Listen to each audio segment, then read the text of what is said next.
Bem, com muito prazer, nós estamos recebendo o ministro Luiz Roberto Barroso, né? Para mim é uma tremenda honra aqui para o nosso canal. Nós tivemos recentemente com o ministro Alexandre de Moraes, ainda antes do coronavírus, ele pôde até vir aqui, agora é só por Skype, mas agradeço muito o senhor ter aceito o meu convite, e porque eu sou leitor do senhor, eu sou um historiador, mas que busca se aventurar no direito constitucional. Bom, quero dizer que eu sou um constitucionalista que gosta de se aventurar em história. Tá bom, ministro. Então, muito obrigado por ter aceito o convite. Deixa eu já, sem delongas, perguntar uma questão em tese para o senhor. Existe ativismo judicial no Brasil? É bem menos do que se supõe. Eu acho que são casos, professor, muito pontuais que ocorreram e que cabem, eu diria, nos dedos de uma mão. Eu selecionaria uniões homoafetivas, eu penso que foi... Depois nós vamos qualificar o que é ativismo, mas para ser objetivo, eu acho que uniões homoafetivas poderia ser qualificada como uma decisão mais ativista. A minha decisão, aliás, a decisão da primeira turma, num habeas corpus, que considerou que o aborto não era crime até o 3º mês e, portanto, concedeu o habeas corpus para o médico e para a enfermeira, acho que pode ser capitulada como uma decisão proativa. E eu acho que a decisão criminalizando a homofobia possivelmente foi a decisão mais, aspas, ativista, fecho aspas, do Supremo. É que a palavra ativista, professor, passou a ter no Brasil uma conotação negativa, passou a ter a conotação de exercício impróprio do poder judicial. E, com esta acepção, eu não acho que nenhum desses 3 casos pode ser qualificado como ativismo judicial. Mas eles foram decisões que eu diria expansivas, em que, com base em princípios constitucionais, se produziram decisões acerca de temas que nem o constituinte nem o legislador tinham se manifestado. Portanto, foram decisões com algum grau de criatividade, mas todas elas para a proteção de direitos fundamentais. E proteger direitos fundamentais é um papel do Supremo Tribunal Federal. Eu diria que a de homofobia foi na fronteira, porque alguns podem interpretar essa decisão como termos criado um crime sem prévia tipificação legal. Eu não acho isso, mas essa talvez seja a decisão mais criticável nessa linha de expansão do Poder Judiciário. Perfeito, ministro. Eu estava lendo um ensaio do senhor, Constituição, Democracia e Supremacia Judicial, Direito e Política no Brasil Contemporâneo. O senhor faz uma questão, acho que para mim, que sou um neófito no assunto, tem uma questão muito interessante, acho que valia a pena essa socialização dessa ideia que o senhor apresenta. A diferença entre Estado democrático de direito e Estado legislativo de direito. Seria, se eu não estiver enganado, ministro, no caso brasileiro, a partir da Constituição de 1988, isso é uma interpretação minha, do belo ensaio do senhor, nós estaríamos no Estado democrático de direito. Antes da Constituição de 88, estaríamos no Estado legislativo de direito. Não sei se aplico correto em relação ao Brasil, mas queria que, por favor, o senhor explicasse a diferença entre um e outro. Eu penso que sim, e a pergunta é muito interessante. Eu vou fazer uma linha anterior para o seu ouvinte distinguir entre judicialização e ativismo. Perfeito. Judicialização, professor, é produto do arranjo institucional brasileiro, que tem uma Constituição muito abrangente, muitos tipos de ação e muitos legitimados para proporem essas ações. De modo que no Brasil é muito fácil chegar ao judiciário e tão fácil quanto é chegar ao Supremo Tribunal Federal por meio de ações diretas. Portanto, o Brasil é um país que tem uma ampla judicialização da vida. A judicialização é um fato que decorre do arranjo institucional brasileiro. Já o ativismo seria uma atitude, seria um modo expansivo de interpretar a Constituição. Portanto, eu diria que no Brasil há uma judicialização muito grande, o ativismo é bem limitado, e o que tem havido no Brasil é um certo protagonismo judicial que começou com o mensalão, que é um excesso de visibilidade e exposição do Supremo por causa da sua competência penal. Como ela tem muita visibilidade e ela gera tensão entre os poderes, dá um pouco a impressão de que o Supremo está interferindo em tudo, quando, na verdade, é uma certa exposição da competência criminal e um pouco das divisões do Supremo no enfrentamento da corrupção, que também tiveram muita visibilidade. Portanto, visibilidade não é sinônimo de ativismo, tampouco. Agora, a pergunta que o senhor me faz, o mundo viveu, salvo os Estados Unidos, a tradição de que o centro dos sistemas jurídicos estava na lei e no poder legislativo. Esse era o modelo europeu típico, que era um modelo em que a lei estava no centro do sistema e que a vontade final era do parlamento, porque na Europa, até o final da Segunda Guerra, salvo um caso menor da Áustria, as leis não eram passíveis de controle de constitucionalidade pelo judiciário nem por uma Suprema Corte. Então, a última palavra sobre o sentido e o alcance das leis era dada pelo parlamento, porque a vontade do parlamento não podia ser controlada por ninguém. A partir da Segunda Guerra Mundial, a Alemanha se converte ao modelo americano de constitucionalismo, que não é um modelo de supremacia da lei e do parlamento, é um modelo de supremacia da Constituição, tal como interpretada pela Suprema Corte. Portanto, no Estado constitucional, parte do eixo de poder se transfere do Legislativo para a Suprema Corte, porque ela passa a poder fiscalizar a atuação do Legislativo na criação das leis. Esse é um modelo que se dissemina a partir da Europa pelo mundo, quase todo o mundo democrático pratica esse modelo de supremacia da Constituição com o controle ou por uma Suprema Corte ou por um Tribunal Constitucional, Alemanha, Itália, depois quando se redemocratizaram Portugal, Espanha, Grécia, todos os países da Europa Oriental. Hoje em dia, tirando o Reino Unido, Nova Zelândia, Holanda, quase todos os países adotam este modelo. De modo que, no Estado constitucional, há um Tribunal Constitucional ou uma Suprema Corte que pode controlar os atos do Legislativo, contrastando-os com a Constituição.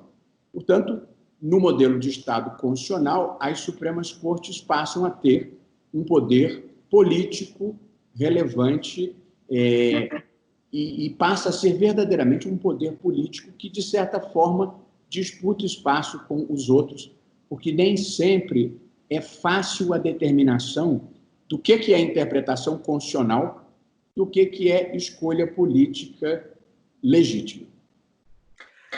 Perfeito. Aí, o senhor falou da Constituição, e a nossa Constituição, a de 1988, é a mais longa Constituição republicana, né, em número de artigos e disposições transitórias. Tem uma coisa que me incomoda, e eu gostaria de perguntar ao senhor, ela foi determinado pelas disposições transitórias que 5 anos depois da promulgação da Constituição haveria uma revisão constitucional, em 1993. Provavelmente por influência, acho, da Constituição Portuguesa, né, que seguiu também esse modelo.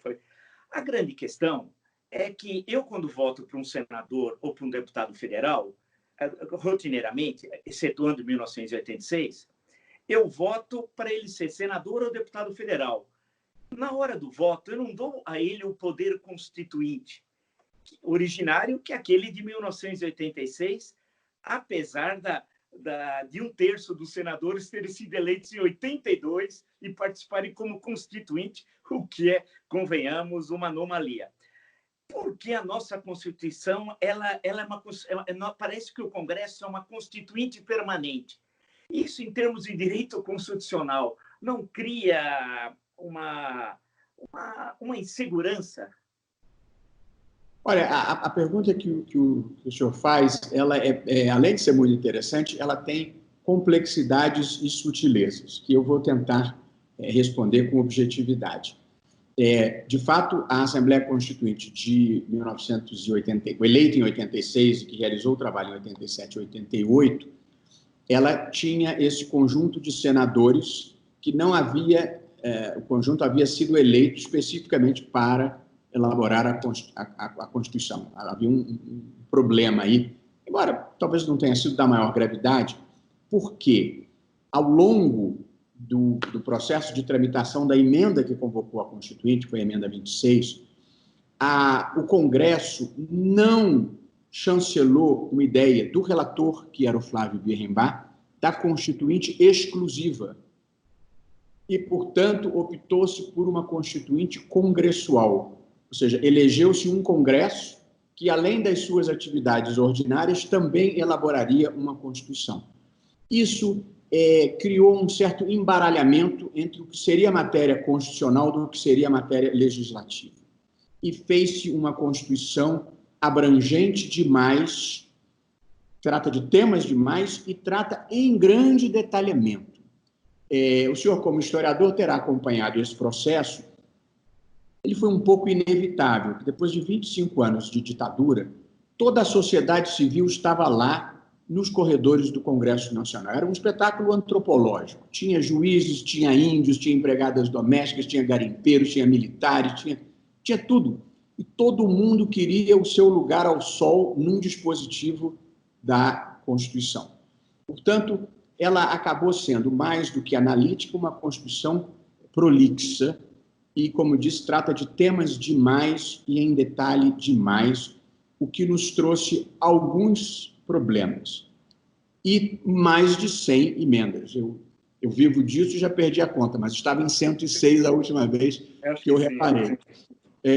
Portanto, essa é a parte negativa. Como ela trata de temas demais, o processo político ordinário no Brasil acaba tendo que ser feito por emendas à Constituição, porque ela trata de índio, ela trata de mineração, ela trata do Estado na economia, ela trata do sistema previdenciário, do sistema tributário. Qualquer mudança de um pouquinho mais de profundidade exige uma alteração da Constituição. Essa é a parte ruim. A parte boa, professor, nós não tivemos maior interlocução, mas eu gosto de olhar construtivamente para a vida. A parte boa é que o que existe de verdadeiramente constitucional na Constituição, o que a gente chama de materialmente constitucional, essa parte não mexeu. O que é materialmente constitucional? Separação de poderes, direitos fundamentais e regras da democracia. Isso mexeu muito pouco. Teve a emenda da reeleição. Então, a Constituição brasileira ela é, digamos, um pouco volúvel, porque tem mais de uma centena de emendas, mas no seu núcleo essencial, ela tem se mantido, embora o fato de ela tratar de muitas coisas dificulte um pouco a governabilidade, porque aprovar uma emenda à Constituição é muito mais difícil do que aprovar uma lei ordinária. Mas, perfeito, muito. Agora, mas essa questão eu sou um simples eleitor, voto no senador e no deputado federal, eu voto para exercer as funções legislativas. Claro que está na Constituição como ela pode ser reformada, sim, mas eu não dou, em tese, poder a ele um poder constituinte, né? É isso que me incomoda. Eu não sei se é preciosismo meu. Eu percorri um longo caminho e não respondi a sua pergunta, que era pontualmente esta. A verdade é que esta é uma previsão que existe em todos os países do mundo. A possibilidade de você adaptar a Constituição a novas realidades. Há constituições em que isso é muito difícil de se fazer. A Constituição americana é um exemplo, em que eles têm 27 emendas em 200 e tantos anos, mas é difícil demais.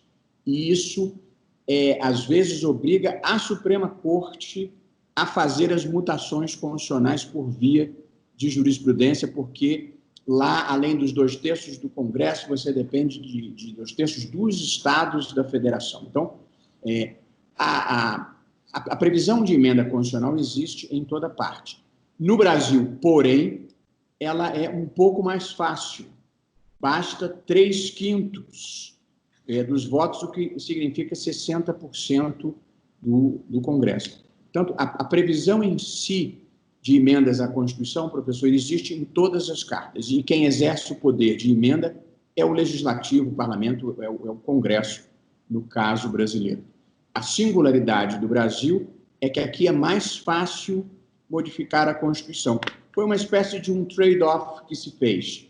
Colocou-se coisa demais na Constituição, mas se criou uma certa facilidade para ela ser emendada. É uma característica do constitucionalismo brasileiro, Constituição analítica e emendável com relativa facilidade. Sim. Eu não queria insistir na questão, mas eu estou me lembrando de cabeça agora aqui, a Constituição mexicana é a mesma, com algumas alterações, desde fevereiro, se eu não estiver enganado, de 1917, né? O curioso é essa... Quer dizer, não podemos colocar, porque no Brasil havia sempre um determinismo, em última instância, nas explicações históricas. Era o iberismo. Quando você não resolvia uma questão, você tributava a herança ibérica e tal. Tanto que os clássicos de interpretação do Brasil começam, Raiz do Brasil, Donos do Poder, etc., começam sempre na Península Ibérica. Então, ficou uma característica do nosso constitucionalismo. Não podemos tributar isso a uma herança ibérica, não é mesmo? Olha, o México é um país que talvez não seja um bom paradigma em matéria constitucional. O que ele viveu por muitas décadas, como você bem saberá, eu não quero chamar de ditadura, mas pelo menos a hegemonia de um partido único. Sim, perfeito. O partido único, a vida é mais fácil. Difícil é com pluralismo, entendeu? Então, eu não reputaria o México um exemplo relevante. Mas a Argentina teve uma Constituição muito duradoura, mas também não foi uma experiência muito edificante, porque na Argentina, os ditadores do dia, eles tinham o hábito de desmancharem as Supremas Cortes e constituírem uma Suprema Corte para chamar de sua. E o Brasil nunca fez isso. Então, e isso trouxe uma singularidade para o Brasil que você, como historiador, vai apreciar. A Constituição de 1988 manteve intocado o Supremo Tribunal Federal, manteve os mesmos 11 ministros que lá estavam em 1988. O que aconteceu nos primeiros anos da redemocratização do Brasil e que chama a atenção de um constitucionalista?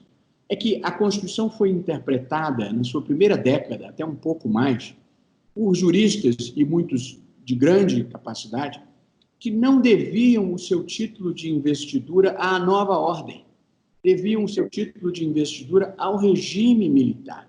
E alguns sequer tinham simpatia pela nova ordem.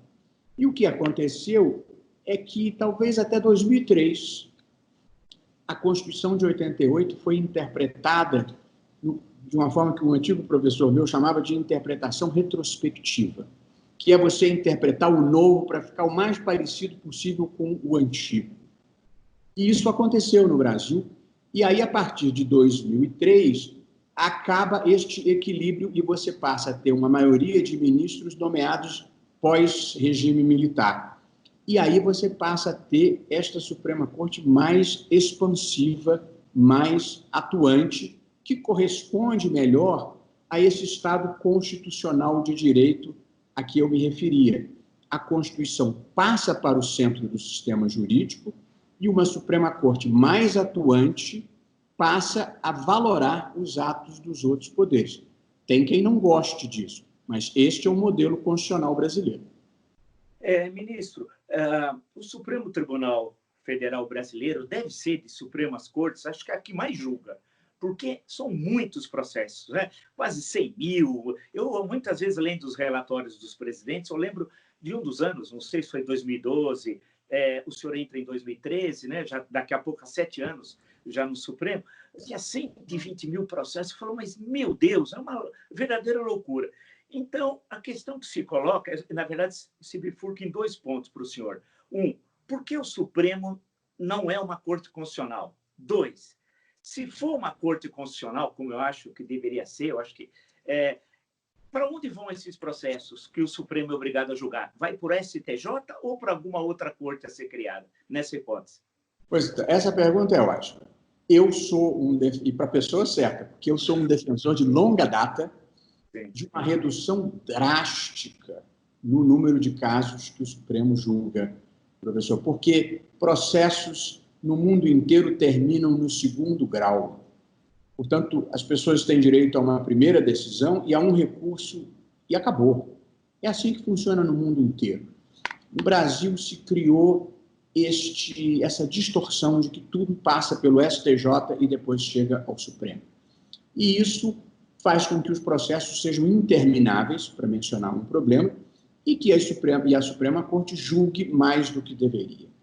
Na prática, é difícil fazer essa conta com precisão, mas julgamento em plenário, às quartas e quintas, na frente da televisão, eu acho que nós temos condições de julgar entre 150 e 200 processos por ano, nos recursos extraordinários, que têm repercussão geral, é a forma de chegar no Supremo. Portanto, a minha proposta, desde que entrei, portanto, vai fazer 7 anos, é o Supremo não dar mais repercussões gerais do que seja capaz de julgar em um ano. Essa é a minha proposta. O que acontece com esses 70 mil processos que chegam, professor? Você cria a monocratização do tribunal. Eu tenho 12 assessores no meu gabinete que fazem uma triagem do que é importante e que eu efetivamente vou fazer, e no restante você aplica a jurisprudência que já existe, bate carimbo e mantém as decisões da origem. Portanto, é um número real, mas com um ligeiro toque de ficção. Quer dizer, no meu gabinete, quando se disser que eu julguei 6 mil processos, na verdade, a maior parte desses 6 mil processos foi bateção de carimbo de jurisprudência já existente ou se livrando de recursos que não foram adequadamente propostos. Mas é um sistema ruim. Portanto, eu sou a favor de um filtro radical na chegada para que o Supremo julgue em recursos extraordinários. Aqui tem alguns processos que você não tem como evitar, mas em recursos extraordinários, não mais do que seja capaz de julgar em um ano. Isso vai dar visibilidade e maior qualidade aos nossos julgamentos. Mas eu estou aqui desmistificando um pouco essa história dos 70 mil, porque uma grande quantidade disso é bateção de carimbo. E não é papel de uma Suprema Corte bater carimbo, era melhor que morresse no segundo grau. Perfeito. Há uma discussão no Brasil, mais recente, e aí de um artigo da Constituição, que a todo momento, eu estava, pouco antes de conversar com o senhor, eu estava mandando um vídeo de um jurista, mas como a gente recebe vídeo, a gente nunca mais sabe o que é verdade e o que é mentira. E ele externava uma compreensão do artigo 142, do tão falado artigo 142, que não era a mesma que eu tenho, mas eu sou um simples historiador. Aí eu fiquei pensando assim, não vou nem dizer, porque nem sei se é verdade o vídeo, como é que a gente interpreta, porque o artigo 142 tem alguns que, e a pergunta para o senhor é a seguinte, que interpretam que a função das Forças Armadas é ser uma espécie de poder moderador. Eu sempre digo, não sei a opinião do senhor, mas é a minha, que ninguém leu a Constituição de 1824 para ver a tragédia de que é o poder moderador. Basta ler o artigo 100, é um horror. Ele é considerado uma pessoa sagrada, o imperador, e que nada, ele pode fazer absolutamente tudo tal. Eu acho que falta a pessoa dar uma lidinha nos artigos 99, 100, 101 da Constituição de 24. Mas como é que é a interpretação? Porque esse senhor dizia que o STF estava invadindo esferas do Executivo e isso poderia levar ao Executivo invocar o artigo 142, creio eu, estou deduzindo, para o restabelecimento da lei e da ordem. Como é que o senhor interpreta esse artigo? Veja, esse professor que eu conheço bem, e quero muito bem a ele e ao filho, é um homem muito religioso, ligado a um movimento religioso conservador, digamos assim. E, portanto, ele sentiu grande indignação em decisões do Supremo como a das uniões homoafetivas. e grande indignação da decisão proferida no caso da anencefalia, que o plenário decidiu que uma mulher podia interromper, inclusive foi advogado naquela ocasião. Esse estimado professor é muito amigo do ex-presidente Temer, e, portanto, ele também se tomou de grande indignação quando eu mesmo suspendi o indulto a corruptos. Acho que esse vídeo vem dessa época, acho que ele é requentado, acho que ele não é novo, não. Portanto, é uma opinião, como numa democracia a gente deve ter respeito e consideração pela opinião de todo mundo. Mas é uma opinião que ultrapassa todos os limites do erro. Evidentemente, as Forças Armadas estão subordinadas à Constituição, como todos estamos. E quem dá a palavra final sobre o sentido da Constituição é o Supremo Tribunal Federal. Quando, nos Estados Unidos, o pensamento conservador chegou ao poder e quis mudar alguns entendimentos, não chamou as Forças Armadas. Foi mudando a composição da Suprema Corte e nomeando juízes mais conservadores, afinados com o sentimento daqueles governantes. E aí os conservadores, inclusive, fizeram algumas coisas erradas, por exemplo, impedindo que o Obama nomeasse para a vaga que abriu.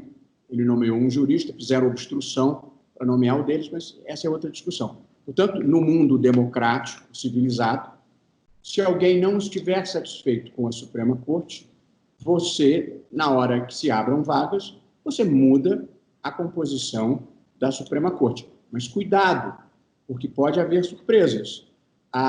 O presidente Eisenhower nomeou para a Suprema Corte, o general vencedor na Segunda Guerra, eleito, maioria expressiva, nomeou para a Suprema Corte americana um ex-procurador-geral na Califórnia e um ex-governador da Califórnia, chamado Earl Warren, que assume a Suprema Corte e se torna o mais ativista e progressista dos presidentes de Suprema Corte desde sempre. O período que vai de 54 a 69, que é o período chamado da Corte Warren, foi o período mais progressista. E o Eisenhower nomeou também o William Brennan, que era a mente jurídica por trás do Warren, que era um homem brilhante. E tanto que, quando Eisenhower deixa a presidência da República, perguntam a ele se ele tinha cometido algum erro. Ele disse 2, ambos na Suprema Corte. Portanto, as pessoas que prezam a sua independência e a sua integridade, elas se libertam da autoridade nomeante. Eu fui nomeado pela presidente Dilma Rousseff, tenho respeito por ela, torço pelo bem pessoal dela, mas eu não prestei nenhum favor a ela, nem ao Supremo, nem ao PT, nem ao PMDB, nem a ninguém. Eu vou lá e sigo os meus valores, a minha consciência, tal como os meus valores não, os valores da Constituição, tal como eu os interpreto. Portanto, pessoas íntegras não se sentem subordinadas a quem nomeia, se sentem subordinadas ao dever para com o país e para com o cumprimento da Constituição.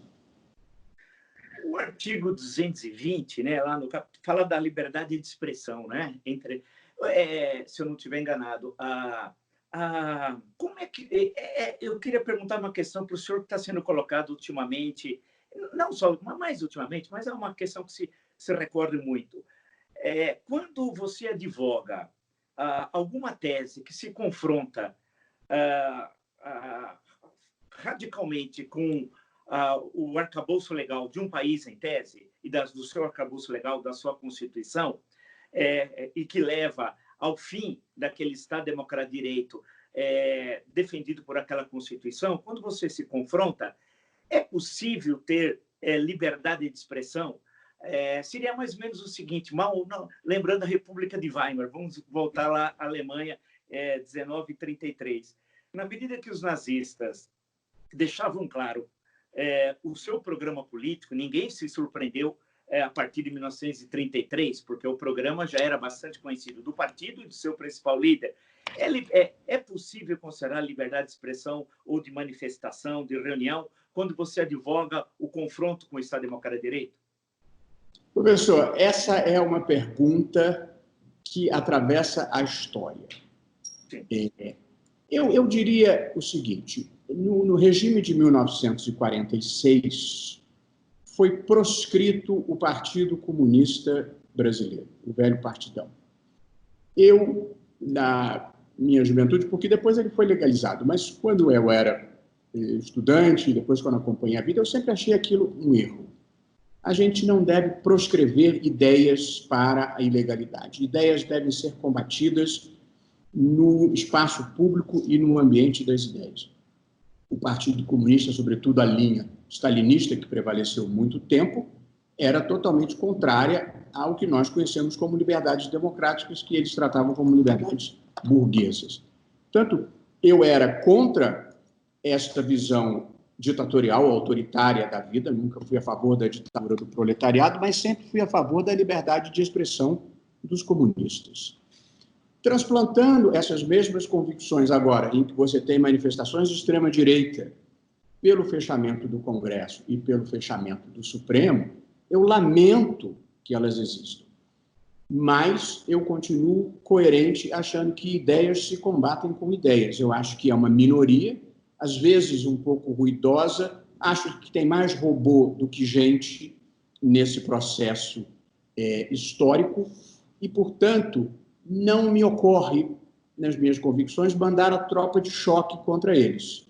Eu prefiro mandar ideias iluministas contra eles e costumo achar que ideias, no longo prazo, derrotam tanques e canhões ou armas ou qualquer tipo de truculência. E, embora se venha batendo muito na porta das Forças Armadas nos últimos tempos, esta minoria ruidosa e que tem medo do voto popular, porque se tivesse convicção de que vai ganhar na próxima, não estava pedindo isso. Esta minoria ruidosa e antidemocrática bate na porta das Forças Armadas. Mas, verdade seja dita, se tem um lugar de onde não veio notícia ruim nos últimos 30 anos da democracia brasileira, foi das Forças Armadas. Comportamento profissional exemplar. E, portanto, eu espero que continue assim. Eu não acho que haja militares no governo em sentido técnico, porque quem vai para a função de governo passa a ser civil. As Forças Armadas não estão no governo, as Forças Armadas não apoiam governo nenhum, nem desapoiam, porque quem apoia pode desapoiar, né, Vila? Portanto, não apoia nem desapoia. As Forças Armadas não estão lá para isso. Elas são forças que pertencem à sociedade brasileira à luz da Constituição. Eu fui professor da Escola de Comando do Estado-Maior do Exército por muitos anos, desde os anos 90, me deram um honroso título de professor emérito. Eu convivi com os hoje oficiais generais, muitos deles, pessoas íntegras, pessoas estudiosas, pessoas comprometidas com o Brasil e que pagaram um preço altíssimo pelos erros da geração anterior. E duvido que eles estejam dispostos a pagar esse preço novamente. É só preciso ter em conta que a formação do militar é uma formação em função da lealdade. E há um comandante em chefe. Mas a lealdade à Constituição e aos valores democráticos está acima da lealdade a qualquer pessoa. Perfeito. Deixa eu perguntar uma coisa para o senhor em tese. A Constituição de 88, bem, o impeachment sempre foi uma coisa complicada na tradição brasileira, né? O governo Deodoro da Fonseca, já eleito indiretamente, assim dispunha, né, a Constituição de 1891, ele, preocupado com a tramitação, uma das razões que leva ao golpe de Estado Deodoro em novembro, era a questão lá da discussão da lei do impeachment, que acaba depois, em 1892, sendo aprovado, mas ele já não era mais o presidente, né? A questão, o impeachment foi 2 vezes em 1992, apesar que o presidente, o Fernando Collor, acaba renunciando, mesmo assim tem seus direitos políticos suspensos, né, em 30 de dezembro, se não me engano, de 1992, apesar que o senador Josafá Marinho, naquela sessão, fez questão de dizer que não podia suspender os direitos políticos de alguém que já tinha renunciado à presidência. Eu sei que aí dá uma boa discussão, né? Uma discussão muito boa. Em 2016, terminou, aí também não se cumpriu, acho, em totum que determina a Constituição, menos a minha leitura, porque houve o impeachment, mas não a suspensão dos direitos políticos. O senador Paulo Brossard ainda era professor lá no Rio Grande do Sul quando escreveu o livro sobre o impeachment, que em 1992 era, acho que, a única literatura que tinha sobre impeachment, né, naquele momento. E o curioso, quando eu fui ler o livro, porque eu escrevi um livro sobre o governo Collor, é que ele é contra o impeachment, né, o Paulo Prossap, porque ele é parlamentarista, afinal, ele é da tradição do Partido Libertador. Como é que o senhor... E eu aproveitaria, desdobraria em duas questões nesse ponto. Uma questão do impeachment. Como é que o senhor analisa a questão do impeachment na tradição republicana, já que o nosso impeachment é um pouco diferente do norte-americano, né? Tem algumas diferenças do processo. E dois, eu lendo um livro do ministro Alexandre de Moraes sobre parlamentarismo, agora, há pouco tempo atrás, estava lendo, como é que fica? Será que, dentro da intervenção do senhor, nós vamos ficar eternamente nas crises do presidencialismo ou podemos ter um parlamentarismo que já foi rejeitado 2 vezes em plebiscito, 1963 e 93, ou um semipresidencialismo? Como é que o senhor vê essas duas questões que dialogam? O ruim de debater com o historiador é que não tem pergunta fácil, né? Deixa eu dizer, eu acho que o grande problema não é propriamente do impeachment, é do presidencialismo. Na verdade, é do hiperpresidencialismo da tradição latino-americana. E não é só o Brasil que tem problema. Para olhar no espelho retrovisor para o passado recente, está todo mundo em turbulência na América Latina de novo, como sempre. Chile, que sempre foi estável desde a saída do Pinochet, Equador, Bolívia, Peru. O hiperpresidencialismo latino-americano é um problema que deságua invariavelmente em crises institucionais, com raras exceções. Porque ou o presidente tem a tentação autoritária, ou o presidente é refém do Congresso e de relações nem sempre republicanas. Nós temos oscilado entre presidentes fragilizados, reféns do Congresso, ou presidentes que se tornam presidentes autoritários, um pouco o que o Jânio Quadros, historicamente, teria tentado fazer sem sucesso. Por outro lado, professor, o parlamentarismo é inviável no Brasil, não apenas porque já rejeitado 2 vezes, mas pelo fato de que a característica do parlamentarismo é a separação entre chefia de Estado e chefia de governo. Sendo que os países parlamentaristas ou são monárquicos, Reino Unido, Dinamarca, Suécia, em que o rei ou a rainha tem funções mais cerimoniais, representativas, ou são países como Alemanha e Itália, em que o presidente é eleito pelo voto indireto pelo próprio parlamento, que também é impensável no Brasil, porque as eleições diretas simbolizam no Brasil a recuperação democrática, a volta da democracia. O senhor bem lembrará, o movimento que antecedeu o fim do regime militar foi um movimento pelas diretas já. Portanto, no Brasil, é impensável acabar com as eleições diretas para presidente, até porque isso é uma cláusula pétrea. Isso nem aquele Congresso Constituinte que o senhor não gosta poderia fazer, porque o voto direto, secreto e universal não pode ser abolido, assim estabelece a Constituição brasileira. Por esta razão, eu sou defensor de longa data de uma atenuação drástica do hiperpresidencialismo brasileiro. Eu escrevi em 2006 essa proposta em que o presidente continua eleito pelo voto direto e tem funções de Estado muito importantes.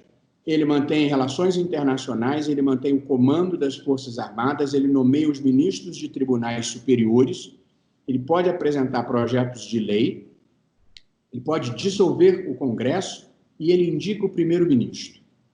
Só que o primeiro-ministro depende de aprovação do Congresso.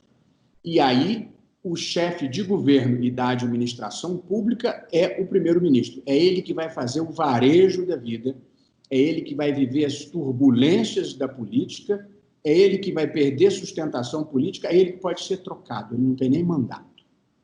Ao passo que o presidente é eleito por prazo certo, não faz varejo político e é o fiador da estabilidade. Portanto, eu sou favorável, isso teria nos impedido, eu fiz a minha proposta neste sentido em 2006 e propus que se saltasse uma eleição e que passasse a viger em 2014. Teria nos poupado do impeachment da presidente Dilma, que foi um processo traumático para o país. Um pouco diferente do impeachment do presidente Collor, o impeachment da presidente Dilma rachou o país e criou ressentimentos, criou vitimização. Eu não vou entrar no mérito político disso, mas a presidente Dilma caiu substancialmente por perda de sustentação política, e não propriamente por coisas erradas, até porque depois entrou um pessoal que fez coisas da pesada. Portanto, a verdade é esta: o impeachment é a saída do presidencialismo, mas o impeachment exige crime de responsabilidade, diferente da destituição do primeiro-ministro, que, como o senhor bem sabe, basta um voto de desconfiança. Portanto, no modelo de presidencialismo atenuado que eu proponho, você pode destituir o chefe de governo sem nenhum trauma político, ao passo que no presidencialismo o impeachment é um trauma político, como regra geral, e a perda de sustentação política, eu acho que deveria ter um mecanismo institucional de retirada diferente do impeachment. Impeachment exige crime, exige 2/3 da Câmara e depois 2/3 do Senado. É complicado, o país para. Às vezes você tem que chamar de crime o que não é propriamente crime, é sim perda de sustentação política, de modo que o impeachment é uma solução muito ruim para um sistema de governo ruim, que é o hiperpresidencialismo latino-americano. Eu continuo insistindo que nós devemos atenuá-lo, se não para a próxima eleição, para não parecer casuísmo, pelo menos saltando uma, porque a gente também tem que pensar a vida lá na frente para os nossos filhos e para os nossos netos. Tem duas questões, para não abusar da bondade dos senhores. A primeira é uma questão mais pessoal. O senhor vai completar 7 anos no Supremo Tribunal Federal. O senhor foi durante décadas advogado, professor, pesquisador. Qual é a diferença entre ser advogado e ser juiz? É imensa.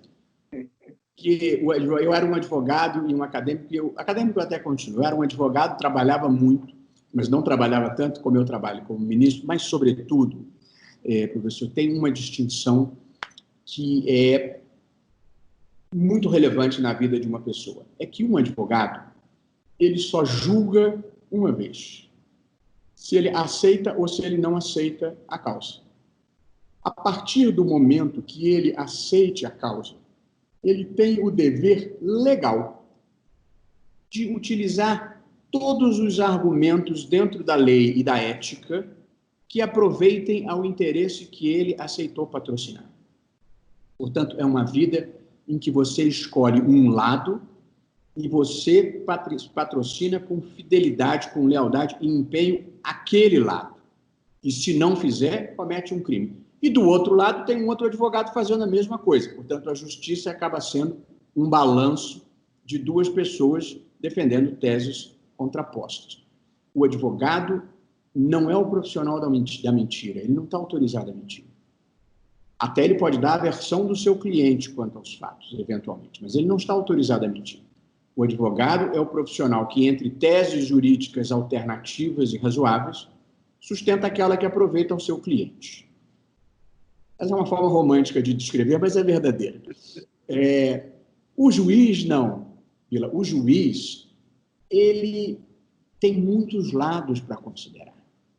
E, portanto, quando eu julgo, por exemplo, uma causa criminal, os advogados criminalistas, sobretudo, muitos meus amigos ainda e alguns ex-amigos, eles se queixam muito de que eu fui advogado e hoje em dia não olho a vida como um advogado. Mas é claro, eu fui o melhor advogado que eu consegui ser e eu procuro ser o melhor juiz que eu consigo ser. Um juiz tem que respeitar os direitos fundamentais do acusado, contraditório, devido processo legal, mas eu também sou o guardião da próxima vítima. Eu tenho que evitar o próximo estupro, o próximo homicídio ou o próximo agente público que vai desviar dinheiro dos cofres públicos. Portanto, eu preciso olhar pelo menos para 2 lados, e às vezes mais do que 2.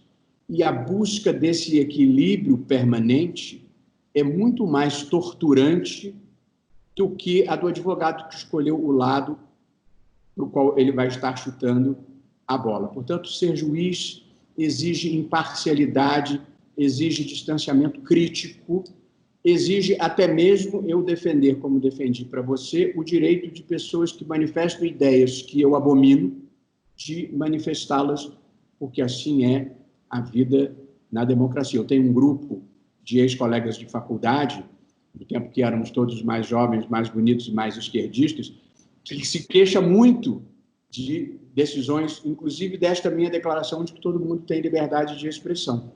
Mas essa é a vida de um juiz, imparcialidade e distanciamento crítico.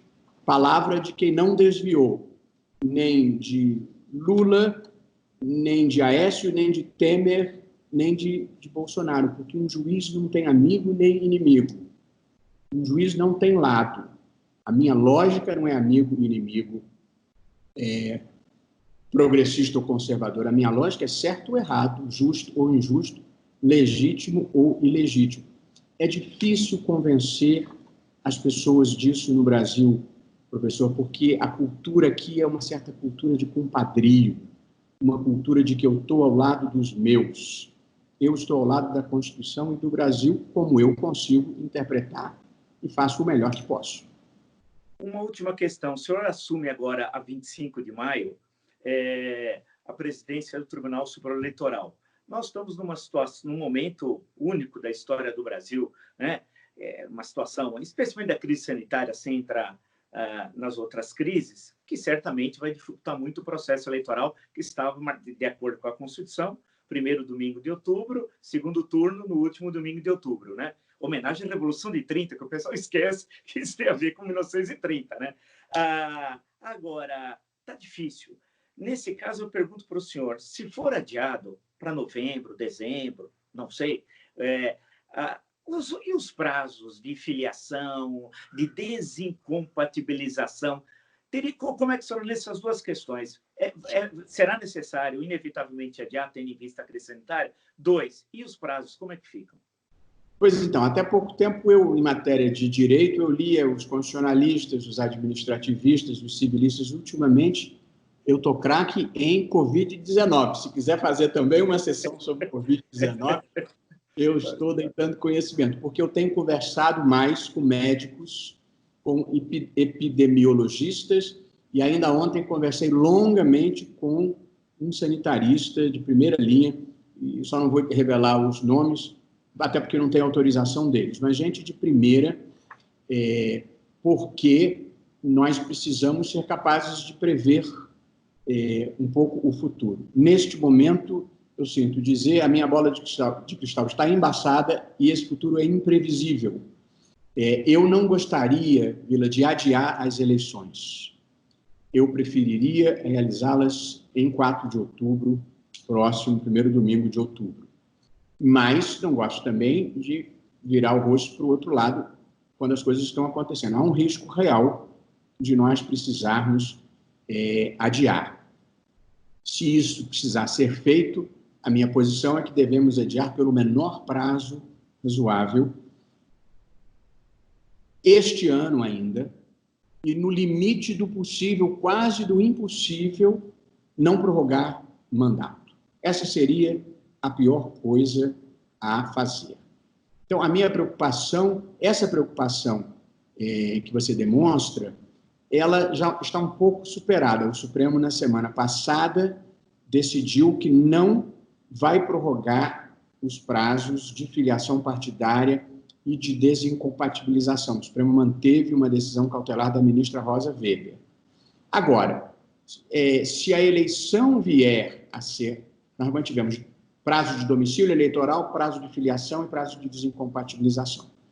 Agora, se as eleições vierem a ser adiadas, o que depende de ato do Congresso Nacional, o Congresso Nacional tem o poder de alterar essas datas, tanto a de filiação partidária quanto a de domicílio eleitoral. A de desincompatibilização eu não colocaria na mesa, porque a desincompatibilização é a exigência de você deixar os cargos para você não poder usar o seu poder institucional para influenciar o resultado da eleição. Essa eu tenderia a não mexer.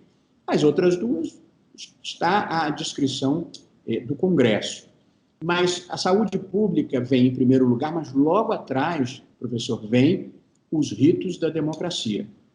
Nós temos 30 anos de democracia, temos alternância no poder, tanto eleições periódicas e a possibilidade de alternância no poder são valores muito caros para a democracia brasileira e caiu no meu colo ser o guardião desses valores nesse momento de pandemia, e embora, evidentemente, eu nada decida sozinho e tudo dependa de uma interlocução com o presidente da Câmara, deputado Rodrigo Maia, do Senado, senador Davi Alcolumbre, eu não gostaria de adiar as eleições. Se tiver que adiar por algumas semanas, e na hipótese que eu não gostaria nem de cogitar, de se ter que prorrogar mandato, pelo mínimo indispensável.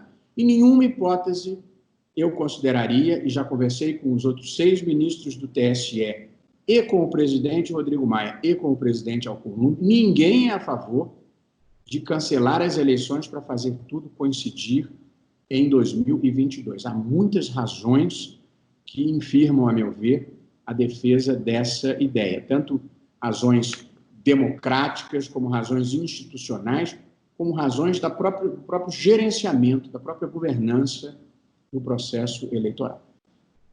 Puxa, eu agradeço muito a entrevista do senhor, essa possibilidade de diálogo, eu acho que de enriquecimento, porque eu sempre converso e tento fazer essa discussão no meu canal, ministro, que a gente precisa qualificar o debate no Brasil, né? E sair do achismo e do radicalismo que impede de ouvir o outro, né? Você já tem a sua opinião e acabou. Não, a opinião é um processo de debate, de construção, né? Eu posso dizer também, desde a época de estudante e do movimento estudantil, que eu participei muito nos anos 70, para hoje, muita coisa foi mudando de opinião, e foi mudando porque a realidade mudou, as minhas leituras, outras leituras que eu fui fazendo. Então, a ideia justamente do canal, e com muito sucesso, está indo bem desse jeito, é de qualificar o debate. E o senhor deu uma verdadeira aula magna aí sobre Brasil, sobre Constituição, sobre direito. Então, agradeço muito a disposição do senhor. Muito obrigado. Foi um prazer estar aqui com você. E acho, só para concluir nesse ponto, eu acho que a democracia tem 3 dimensões. Ela é feita de votos, direitos e razões. A democracia dos votos é a democracia representativa. O voto é o elemento central e os protagonistas são o Congresso e o presidente.